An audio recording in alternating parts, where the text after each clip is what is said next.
Upper primary চাকরিপ্রার্থী মঞ্চের পক্ষ থেকে আমি আরিফ মণ্ডল। আমরা যারা আপার প্রাইমারি নিয়োগের জন্য দীর্ঘদিন ধরে অপেক্ষা করছি, আমরা সবাই জানি গত 28শে আগস্ট মহামান্য কলকাতা হাইকোর্ট ডিভিশন বেঞ্চ এই নিয়োগের অর্ডার বা জাজমেন্ট দিয়েছেন।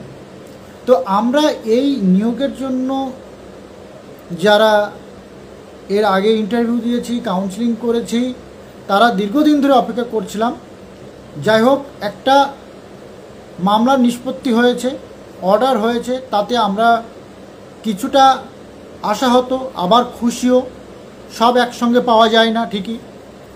তো এই যে অর্ডারটা হয়েছে, তাতে যে মামলাটা যেটা চলছিল কয়েকটা গুরুত্বপূর্ণ বিষয়ে, এক হচ্ছে সিট আপডেট, দুই হচ্ছে আপনার রিজার্ভেশন, আর তিন হচ্ছে যে কিছু সংখ্যক ক্যান্ডিডেট তারা এখান থেকে বাদ চলে গিয়েছিল। তো আমরা যেটা দেখলাম যে এখানে আপডেট রিজার্ভেশনের বিষয়টা কোর্টে গুরুত্ব পায়নি, কোর্টে মান্যতা পায়নি, কিন্তু যারা রিচেকিং, কমিশন যে রিচেকিং করেছিল তার ফলে যারা যেসব ক্যান্ডিডেট বাদ গিয়েছিল তাদের দাবিটা গ্রহণযোগ্যতা পেয়েছে, এবং তারা আবার যে কোর্ট যে অর্ডার দিয়েছে যে 4 উইক্সের মধ্যে আবার প্যানেল দিতে হবে, তারা সেই প্যানেলে সংযোজিত হবে। তো এখানে বলে রাখি, এই যে 1463 যে সংখ্যাটা আমরা জানি, তার মধ্যে কিন্তু অলরেডি 800+ ক্যান্ডিডেট তারা কিন্তু মেরিট লিস্টে জায়গা পেয়েছে।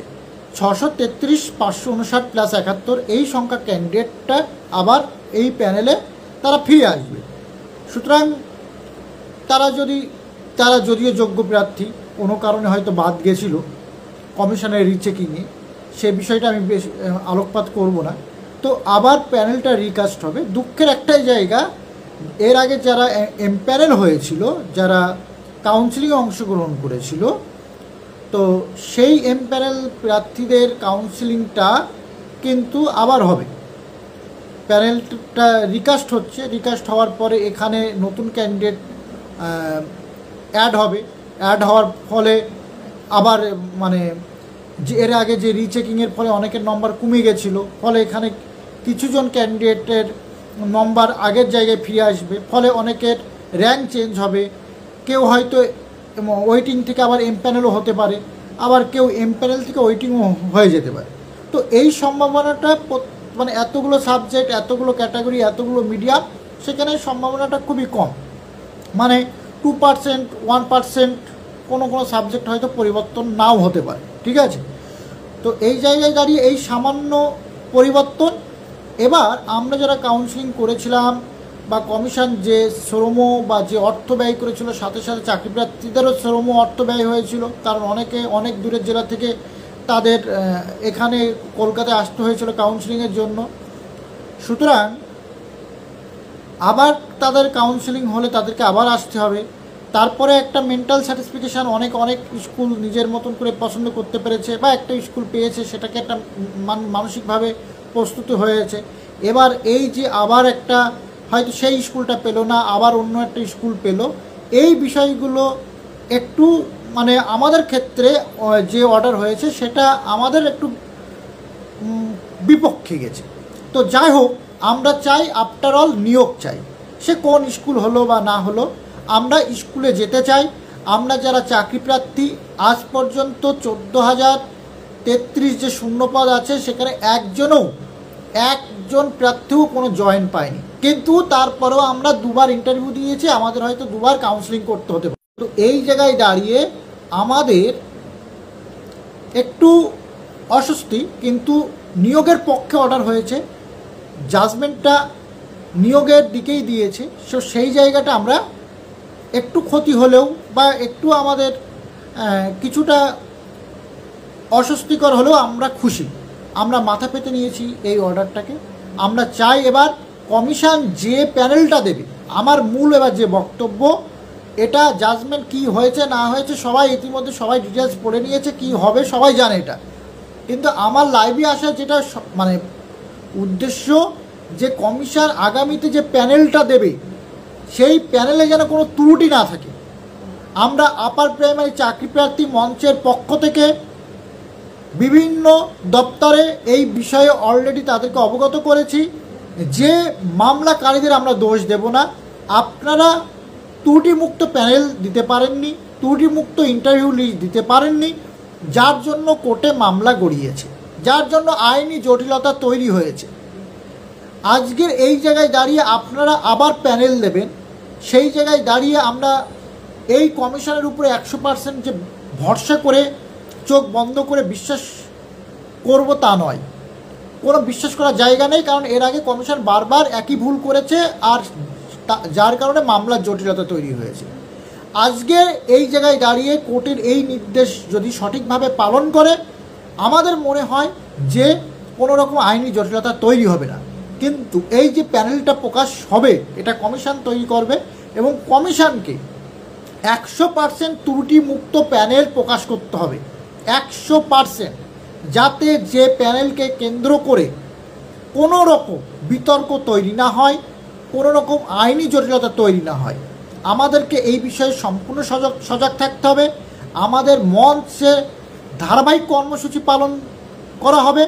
আপনারা যারা এই প্যানেলে অন্তর্ভুক্ত হওয়ার মানে এর আগে হয়েছিলেন বা যারা অ্যাড হলেন 635, মানে যারা ইন্টারভিউ দিয়ে বাদ গেছেন, মানে এখন সবাই মঞ্চে আসুন। এখন কিন্তু এই পরিস্থিতি কি এম প্যানেল ওয়েটিং আমরা কেউ নয়, আমরা সবাই আপারের ইন্টারভিউ দিয়েছি, আমাদের প্যানেল প্রকাশ হবে আগামীতে। এটাই ভাবুন যে আমাদের একটা স্বচ্ছ প্যানেল চাই, যে প্যানেলকে হাতিয়ার করে যেন কোনো রকম প্রশ্ন না ওঠে, কোনো রকম আইনি জটিলতা না তৈরি হয়। তার জন্য আমাদের প্রয়োজনে রাজপথে নামতে হবে। প্রয়োজনে আমাদেরকে আবার যে মঞ্চ আমরা আমাদের আছে 626 দিন যে মঞ্চটা চলছে, সেই মঞ্চে সবাইকে আসতে হবে। কমিশন, সরকার, শিক্ষা দপ্তরকে বার্তা দিতে হবে যে আপনারা যে প্যানেল প্রকাশ করতে চলেছেন, সেই প্যানেলে যেন কোনো রকম ত্রুটি না থাকে, সম্পূর্ণ স্বচ্ছ ত্রুটিমুক্ত একটি প্যানেল আপনারা প্রকাশ করুন, যাতে কেউ কোনো রকম আগামীতে প্রশ্ন না তুলতে পারে, নিয়োগ যাতে আটকে না যেতে পারে। আমরা একই নিয়োগের জন্য 8টা বছর 9টা বছর সময় নষ্ট করেছি, শুধুমাত্র আপনাদের ভুলের খেসারত আমরা দিয়েছি। আপনাদের তো কোনো বেতন আটকে নেই, আপনাদের তো কোনো প্রমোশন আটকে নেই, কিন্তু আমরা বেকাররা আজ না পারলাম স্কুলে যেতে, না পারলাম আমাদের কোনো রকমভাবে ছেলে মেয়েদেরকে পড়াতে, ছেলেমেয়েরা বঞ্চিত হলো, আমরা বঞ্চিত হচ্ছি। তাহলে আপনারা বারবার ভুল করবেন, তার খেসারত আমরা দেব? আপনারা এবার একটু সিরিয়াসলি আমাদের এই যে আদালত এতদিন পরে নিয়োগের পক্ষে কলকাতা হাইকোর্ট যে অর্ডার দিয়েছে, সেই অর্ডারকে সম্মান জানিয়ে সঠিক একটি প্যানেল প্রকাশ করুন। এটা হচ্ছে আমাদের প্রধান দাবি। এবং অবিলম্বে কোর্ট 4 সপ্তাহ সময় দিয়েছে, মানে একদম 4 সপ্তাহ ধরে ধরে করব সেটা নয়। আমরা ভাবুন যে 2020 সালের ডিসেম্বরে প্যানেল বাতিল হলো, যে নিয়োগটা 21 জুন মাসের মধ্যে করতে বলা হয়েছিল, আজকে 24 জুন মাস ছাড়িয়ে আগস্ট মাসও শেষ, সেপ্টেম্বর মাস। 28 তারিখে আপনাদের অর্ডার হয়েছে। আমরা আপনাদের বলছি না যে আপনারা 28 তারিখে অর্ডার হয়েছে, আপনারা 30 তারিখ 31 তারিখে প্যানেল দিয়ে দিন। আপনারা 7 দিন 10 দিন টাইম নিন, কিন্তু তাই বলে 28 দিন বলেছে, 28 দিন ম্যাক্সিমাম টাইমটা নেবেন না। আপনারা যত দ্রুত সম্ভব স্বচ্ছভাবে প্যানেল প্রকাশ করুন এবং অবিলম্বে কাউন্সেলিং প্রক্রিয়া সম্পূর্ণ করতে হবে। পুজোর আগে পুজোর পরে এই গল্প শুনতে শুনতে আমাদের চুলদাড়ি পেকে গেছে। আমরা যে যৌবন বয়সে এই আপার প্রাইমারি পরীক্ষা দিয়েছিলাম, আজকে এই পুজোর আগে পুজোর পরে মার্চ মাসের আগে মার্চ মাসের পরে এই গল্প শুনতে শুনতে আমরা তো মানে অর্ধবয়স্ক হয়ে গেছি। আর কিছুদিন পরে তো আমরা পুরো বয়স মানে বৃদ্ধ হয়ে যাব। ছেলে মেয়েদেরকে কী পড়াবো? কমিশনের কাছে অনুরোধ থাকলো এবং শিক্ষা দপ্তর তথা শিক্ষামন্ত্রী এবং রাজ্য সরকারের কাছে আমাদের একান্ত অনুরোধ, আপনারা যেন এমন কিছু আবার করবেন না, ডিসঅনেস্টি অসততা দেখাবেন না, যাতে আমরা সাফার করি। আমাদের জীবনতে তো সব শেষ হয়ে গেছে। আপনারা দ্রুত এই প্যানেল প্রকাশ করুন এবং কোর্টের যে নির্দেশগুলো আছে সেই নির্দেশ সঠিকভাবে পালন করুন।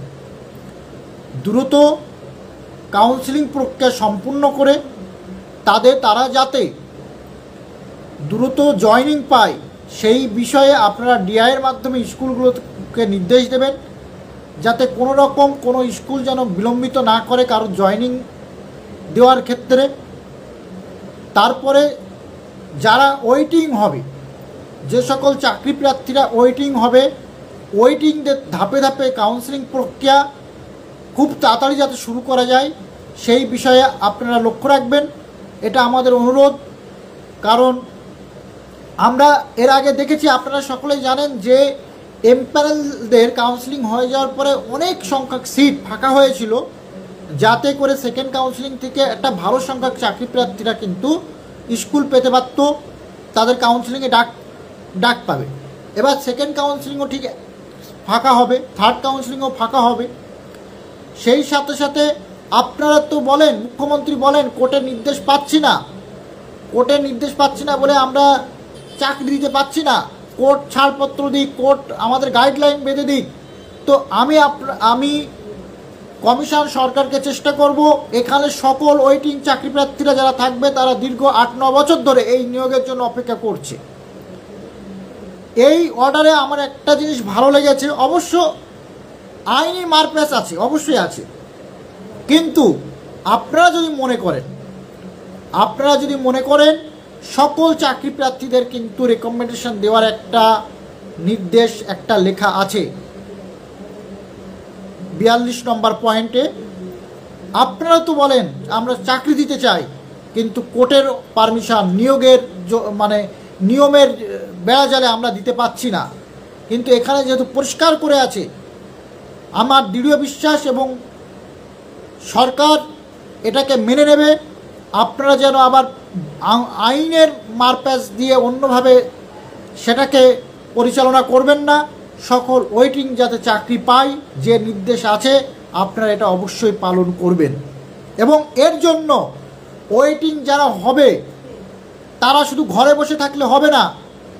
আজকের আমাদের কোর্ট একটা হাতিয়ার তুলে দিয়েছে, যে সকলের চাকরি 14,000 যেটা লেখা আছে কোর্টের অর্ডার, সেই বিষয়ে আমি বলবো সবাইকে কিন্তু ধর্ণা মঞ্চে আসতে হবে, মঞ্চের কর্মসূচিতে অংশগ্রহণ করতে হবে, রাজপথে যেতে হবে, শিক্ষামন্ত্রীর কাছে অর্ডার নিয়ে যেতে হবে, চেয়ারম্যানকে অর্ডার দেখাতে হবে, মুখ্যমন্ত্রীর কাছে ওই অর্ডার নিয়ে তার কাছে ডেপুটেশন দিতে হবে। কোর্ট এখানে লিখে দিয়েছে মানেই যে আমাদের সবার চাকরি হয়ে যাবে এটা নয়, তার মধ্যেও কিন্তু কিছু কথা লেখা আছে, সেক্ষেত্রেও একটা আইনি প্রতিবন্ধকতাও আছে। তা সেই জায়গায় দাঁড়িয়ে আমাদের হাতে যেমন হাতিয়ার যেমন একটা এসেছে, সেই হাতিয়ারকে কাজে লাগিয়ে আমাদের সকলকে চাকরি ছিনিয়ে নিতে হলে আমাদের রাজপথে লড়াইয়ে থাকতে হবে। সুতরাং আমাদের রাজপথে লড়াই শেষ হয়নি, আমাদের এখনও কিন্তু অনেক লড়াই বাকি আছে। এটার নাম আপার প্রাইমারি। এই যেমন মেঘের আড়ালে সূর্য হাসে, ঠিক এই আপার প্রাইমারি নিয়োগের আড়ালে কিছু লোক আছে, কিছু ষড়যন্ত্র আছে, যেই ষড়যন্ত্রের কারণে আমাদের নিয়োগটা কিন্তু বারবার বিলম্বিত হয়। সুতরাং রাজপথের লড়াইয়ে আমাদের কিন্তু প্রমাণ করতে হবে যে আমরা এই নিয়োগের জন্য এখনও লড়াই করতে প্রস্তুত আছি। আগামী দিনে কিন্তু আমরা আরও বড় লড়াই করব, সেটা কিন্তু আমাদের সরকারকে বোঝাতে হবে। আমরা যদি ঘুমিয়ে পড়ি তাহলে এই খরগোশ আরও আগে ঘুমিয়ে পড়বে। সুতরাং আমাদের এই যে বারবার আন্দোলন, রাজপথে নামা, এর ফলে এরা একটু জেগে ওঠে, আবার একটু কাজ করে। আর একটা বিষয়, অনেকে মেসেজ করছেন যে সুপ্রিম কোর্টের বিষয়। দেখুন, মামলা যারা করেছে তারা সুপ্রিম কোর্টে গেল বা অন্য কোথায় গেল সেটা নিয়ে আমাদের কোনো মাথা ব্যথা নেই। কমিশন বা সরকার যদি সঠিক পদ্ধতিতে নিয়োগ করে তাহলে নিয়োগ আটকানোর ক্ষমতা কারণ নেই, ঠিক আছে। এর সাথে সাথে বলে রাখি, মঞ্চের পক্ষ থেকে ক্যাভিয়েট করা হয়েছে, মঞ্চ প্রয়োজনে আরও সিনিয়র অ্যাডভোকেট দেবে। আপনারা যেভাবে ইতিপূর্বে মঞ্চের সহযোগিতা করেছেন সব রকমভাবে আগামী দিনেও আপনারা করবেন। আমরা আরও বড় লড়াই করতে পারবো, আপনারা সবাই সামিল হবেন। শুধুমাত্র সুশান্তর উপরে দায়িত্ব ছেড়ে দিলে হবে না, আগামী দিনে আমাদের আরও লড়াইয়ের পরিধি বাড়াতে হবে। কারণ একটা ছেলে আর কত লড়াই করবে। আজকের যে এই যে আমাদের কিছুটা দুঃখ হলেও মুখে হাসি ফুটেছে যে নিয়োগটা হবে, এর পেছনে এই যে একটা যদি আয়রন ম্যান থাকে সুশান্তর সাথে হয়তো আমরা থাকি কম বেশি হয়তো, কিন্তু সুশান্ত যা করেছে এই আপার প্রাইমারি নিয়োগের জন্য, তো এইরকম হাজার আরিপোতা করতে পারবে না, ঠিক আছে। সুশান্তর অবদান এই আপার প্রাইমারির জন্য প্রচুর প্রচুর প্রচুর, মানে শেষ করা যাবে না, ওর অবদান কখনো অস্বীকার তো করাই যাবে না। তো আমাদেরকে সুশান্তর পাশে দাঁড়াতে হবে। শুধুমাত্র সব চাপ সব দায়িত্ব সুশান্তর, সে তো একটা মানুষ, তারও তো বাড়ি ঘর পরিবার সব আছে, তারও ভবিষ্যৎ আছে। সুতরাং সবাইকে একটু একটু করে দায়িত্ব নিতে হবে। আমরা যদি সবাই একটু একটু করে দায়িত্ব নিয়ে সুশান্তর পাশে দাঁড়াই, সুশান্ত আরও মানসিকভাবে জোর পাবে, আরও লড়াই করার জন্য। এই নিয়োগটা যতদিন না আমরা স্কুলে যেতে পারছি, ও কিন্তু একটাই কথা বলে যে আরিফদের স্কুলে না যাওয়া পর্যন্ত আমার কোনো শান্তি আসছে না। কিন্তু সবাই আপনারা জানেন ওর লাস্ট ওয়েটিং, তাহলে ওর শান্তিটা কি?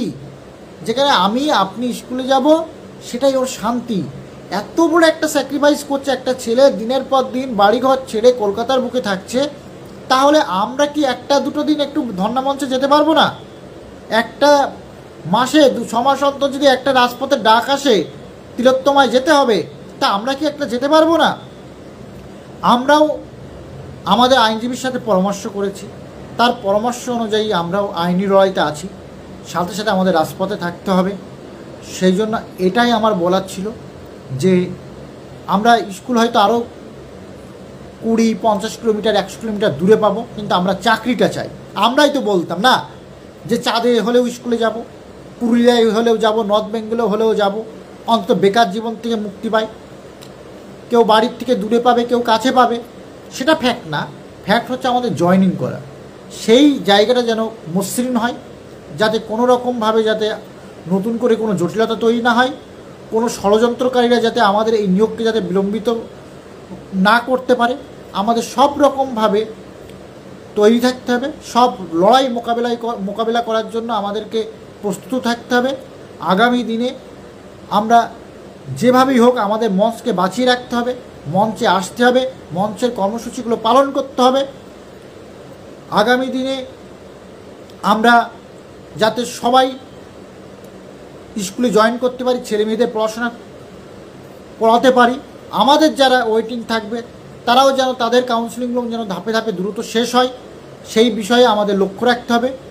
আর আমাদের এই মঞ্চকে, আমাদের এই নিয়োগকে যারা বিভিন্ন রকমভাবে ষড়যন্ত্র করে এই নিয়োগকে আটকাতে চাইবে, আমাদের এই মঞ্চকে ভেঙে দিতে চাইবে, তাদের মোকাবিলা করতে হবে। কারণ এই আপার প্রাইমারি নিয়োগ নিয়ে আমি অন্তত দেখে আসছি যে ষড়যন্ত্রের শেষ নেই। প্রতিটা মুহূর্তে ষড়যন্ত্রকারীর কোকিলের উৎপাত। একটা ব্যবসায়িক প্রতিষ্ঠান তারা এই আপারকে নিয়ে ইতিমধ্যেই আমি দেখলাম যে 5,500 টাকা দাও আর ডকুমেন্টস নিয়ে আসো, সুপ্রিম কোর্টে মামলা হয়ে যাবে, তোমার চাকরি হয়ে যাবে। এর আগে কত কথা তাদের, দিনে 2-3 বার করে আমাদের মঞ্চকে কত রকমভাবে হেনস্থা করার তারা চেষ্টা করেছে, যে মঞ্চে যারা শুধু স্বার্থপরের মতন, এরা টাকা তুলছে, এরা এখান থেকে করে কর্মে খাচ্ছে, এরকম কত রকম কথাবার্তা বলেছে। কিন্তু মঞ্চ কোনো ব্যক্তিগত আক্রমণে বিশ্বাসী না, মঞ্চ সর্বদা তাদের লক্ষ্য নিয়ে গিয়েছে। কে কি বলল না বলল এইটা আমাদের বিষয় না, আমরা আমাদের সঠিক রাস্তাতে আছি, আগামী দিনেও থাকবো, যাতে করে কেউ কোনো রকমভাবে কোনো প্রশ্ন না তুলতে পারে। আমাদের যে লক্ষ্য, যে সকল চাকরি প্রার্থী যারা এই আপার প্রাইমারি নিয়োগে অংশগ্রহণ করেছে তারা যেন স্কুলে যেতে পারে, তাদের জয়নিং প্রক্রিয়া যেন দ্রুত শেষ হয়, এটাই হচ্ছে আমাদের লক্ষ্য। আমরা 2-1 দিন আরও অবজারভেশন করব। আগামী সপ্তাহের প্রথম দিকে সোমবার বা মঙ্গলবার মঞ্চের পক্ষ থেকে লাইভ করা হবে এবং সেখানে আগামী দিনের যদি আমাদের কোনো কর্মসূচি গ্রহণ করতে হয়, আমাদের যদি মনে হয় যে রাজপথে নামার দরকার আছে বা মঞ্চে কোনো কর্মসূচি নেওয়ার দরকার আছে, তাহলে সেটা ঘোষণা করা হবে এবং আপনারা অবশ্যই মঞ্চের প্রত্যেক কর্মসূচিতে আপনারা সবাই যোগদান করুন। এখনও আমার লাইভ যারা দেখছেন, কেউ যদি মঞ্চে যে ভেরিফাইড গ্রুপ আছে, 4টে মঞ্চের ভেরিফাইড গ্রুপ আছে, সেই ভেরিফাইড গ্রুপে যুক্ত হতে হলে আপনি যে ইন্টারভিউ প্রক্রিয়া অংশগ্রহণ করেছেন, ইন্টারভিউ দেওয়ার ইন্টিমেশন লেটার এবং লেটারটা আর আপনার কোনো আধার কার্ডের একটা কপি দিয়ে আমাদের সুশান্তর হোয়াটসঅ্যাপ নম্বরে হোয়াটসঅ্যাপ করবেন। নম্বরটা আমি একবার বলে দিচ্ছি, যদি কেউ এখনও মঞ্চের ভেরিফাইড গ্রুপে কেউ যোগদান না করে থাকেন, 9382564272 এই নম্বরে। আরেকবার বলছি, 9382564872। সবাইকে বলছি, কেউ হতাশায় ভুগবেন না। স্কুল দূরে হলে কাছে হলে এটা বড় ফ্যাক্ট না। কেউ যদি এমপ্যানেল থেকে কোনো কারণে হয়তো 1-2 ওয়েটিং হয়ে গেলেন, এইগুলো নিয়ে কিন্তু কেউ ফ্রাস্ট্রেট হবেন না, ঠিক আছে? কারণ আমাদের সবচেয়ে বড় কথা হচ্ছে চাকরিটা বড় কথা, স্কুলে যোগদান করাটা বড় কথা, ছেলে মেয়েদের পড়ানো। স্কুল 10 কিলোমিটার দূরে হলো কি 50 কিলোমিটার দূরে হলো সেটা কোনো যায় আসে না। কারণ আমরাই তো বলে এসেছি এতদিন যে স্কুল যেখানেই হোক, আমরা তো ইন্টারভিউ প্রশ্ন করে বলেছি যে আমি স্যার পড়ানোর জন্য শিক্ষকতা করতে চাই, স্কুলটা আমার বাড়ির কাছে হলো বা দূরে হলো সেটা নয়। তাহলে এটা, হ্যাঁ, প্যানেল রিকাস্ট হওয়ার ফলে কিছুজন হয়তো তাদের র্যাঙ্ক চেঞ্জ হতে পারে, এগুলো নিয়ে কিন্তু কোনোভাবেই কেউ কোনো রকম চিন্তা করবেন না। কোনো রকম কারোর কোনো সমস্যা হলে মঞ্চ আছে, আপনারা মঞ্চে আসুন, মঞ্চে যারা থাকে তাদের সাথে কথা বলুন, আপনার সমস্যা অবশ্যই সমাধান হবে। এবং আমরা আগামী দিনে রাজপথে নামতেই হবে। দুটো আমাদের দাবি, এক হচ্ছে কমিশনের স্বচ্ছ প্যানেল চাই, 2 হচ্ছে অবিলম্বে কাউন্সিলিং প্রক্রিয়া শুরু করতে চাই, ঠিক আছে? কিন্তু কমিশন কি সিদ্ধান্ত নিচ্ছে বা কমিশনের কাজকর্ম কি, সেটা দেখেই আমরা আগামী দিনে সিদ্ধান্ত নেব। আজকে লাইভটা এখানে শুরু করছি, আশা করি